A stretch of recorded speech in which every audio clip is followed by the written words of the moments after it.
Hey guys, welcome to the Liberal Hive Mind, a channel solely focused on exposing the abundant hypocrisy of the left. Gen Z is coming. You know, they keep trying to instill fear in the conservative base that Gen Z is coming and Gen Z is going to change the world forever. And what they mean by that is communism is coming in the form of Gen Z characters, let's just say that. Supposedly, conservatism is going to go extinct, and it's going to be far left, left-wing rule for the foreseeable future for generations and generations to come. I mean, that's what they keep telling us. Harry Sisson and his boyfriend on Twitter keep warning us of the progressive wrath that is to come through Gen Z. I genuinely do not care what the Republican Party says about Gen Z. They call us weak, they call us lazy, they call us ineffective, and it's like, do you really think that's gonna stop us? Their insults don't faze my generation. Gen Z is focused on change, Republicans are focused on trolling, and that's the difference. My generation has beaten the Republican Party in 2020, 2022, and 2023, and we're gonna do it again in 2024, whether they like it or not.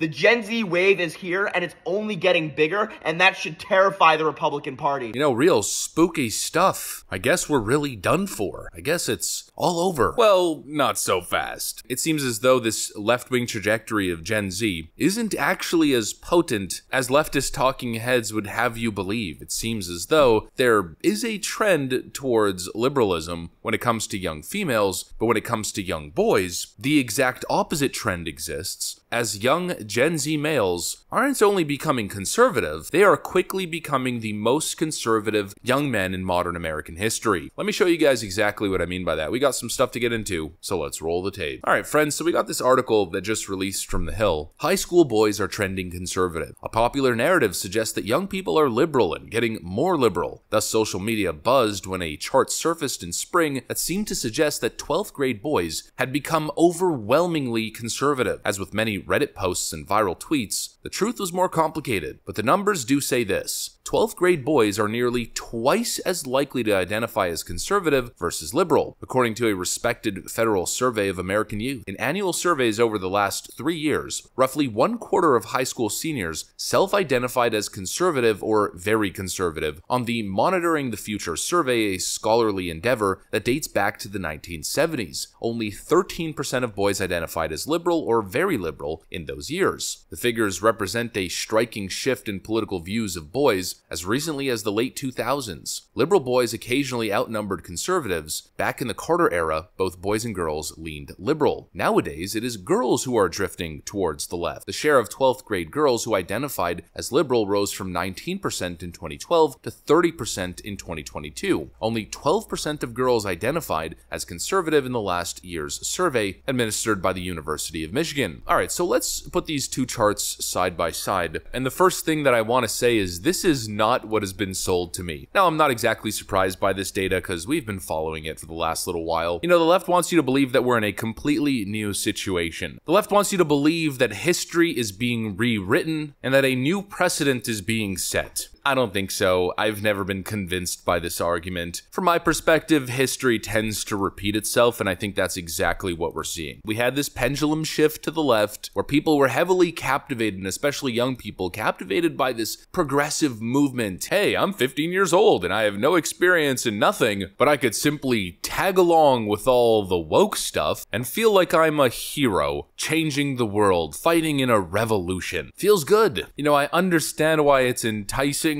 for the young people out there. The feeling of moral superiority can in fact be like a drug. And so obviously there was a trend, but eventually reality kicks in, and I think that's probably what ended up happening. People started to look around them and realize, hey, I'm surrounded by crazy people. That can't be a coincidence, right? And eventually you get the shift in the other direction. Now obviously that's specifically with young men. Apologies to the female viewers, but the simple fact is that young women especially just fall for the emotional snake oil. That's simply the way that the cookie crumbles at the end of the day. If communism is to be on the menu, it's to be delivered by female voters, and that's just a fact. But even with that being said, I have a feeling that the uptick in young women identifying as liberal has probably more to do with the SCOTUS decision on Roe v. Wade than anything else. I'm really not concerned with Gen Z in general. I mean, to a certain extent I am, but my concern generally lies mostly on the extremes. You know, the gender stuff is obviously concerning, but the political trends, it's not what it's made up to be. I mean, just look at the Gallup survey. We're at some of the highest levels of Republican Party affiliation when it comes to independents. And even based on a pure split, the most recent data suggests there's more Republicans than there are Democrats when sampling a pool of voters. You know, every couple of generations, you see a big spike in young people identifying as liberal, like in the 1970s, for instance. 25% of young males headed into adulthood identified as liberal. Well, what happened right after that? Jimmy Carter was an absolute failure. People started to wake up, and then political sentiments started to shift. We're seeing the same thing now, except it's more of an extreme shift. You know, we get too caught up in the craziness, and we start to believe that the craziness is reality, but it simply isn't. The reality is your everyday life, your everyday interactions. You go out there and you have conversations with people. Most people are open-minded, most people understand issues, and most importantly, most people are malleable. At the end of the day, it all comes down to messaging and appealing to the average person. It comes down to policy and, most importantly, having a backbone. If Republicans knew how to do that, winning elections wouldn't be so difficult. Instead of playing into all of the leftist nonsense, just let them implode on their own. You don't really have to do anything. I mean, just tune in to the Young Turks on a daily basis, and this is pretty much how it's going.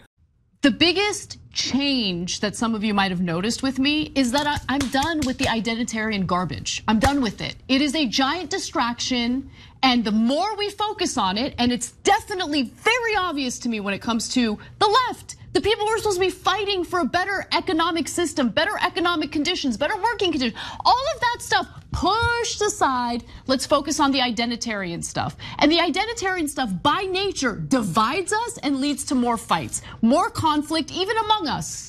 But that's the point. All this woke identity politics nonsense is so obviously divisive. It's so clear that it's an unhealthy part of the overall dialogue that it's not going to be the type of rhetoric, the type of messaging that wins young people over. It's really no surprise that young men are becoming increasingly more conservative. It's no surprise at all. I mean, left-wing messaging to young men is that they're toxic and aggressive, that they're prone to abuse, or that they're unneeded. That's clearly not a winning message for young men. It's not something that they're going to react to positively. It's not an enticing message. Ironically enough, left-wing ideology isn't all that inclusive. It's quite exclusive. In a way, the left is becoming a female-only left-wing movement that continues to get more and more woke. People simply can't keep up anymore. They don't want to keep up anymore. This ever-changing woke standard. You can never be woke enough. Here's a great visual example. Salon in 2017 writes, "Forget about Latino. Why, I'm all in for Latinx, and you should be too." Salon in 2022. Stop using Latinx if you really want to be inclusive. It's never ending. The whole thing is a Vox BuzzFeed style woke fever dream. Simply let them implode. Don't panic over Gen Z. Gen Z is fine. Everything's gonna be fine. Just beat them on issues and don't be scared to say the truth. If Republicans can simply get their head out of their behind, stop with all the sabotage and stop acting so cowardly, I think there's a lot of room for success moving forward, appealing to what seems to be the most conservative male generation in modern American history. Anyways, that's what I got for you guys. Hopefully you enjoyed this video. If you did, make sure to leave a like and possibly subscribe to the channel. Thanks for watching, and I'll see you on the next one.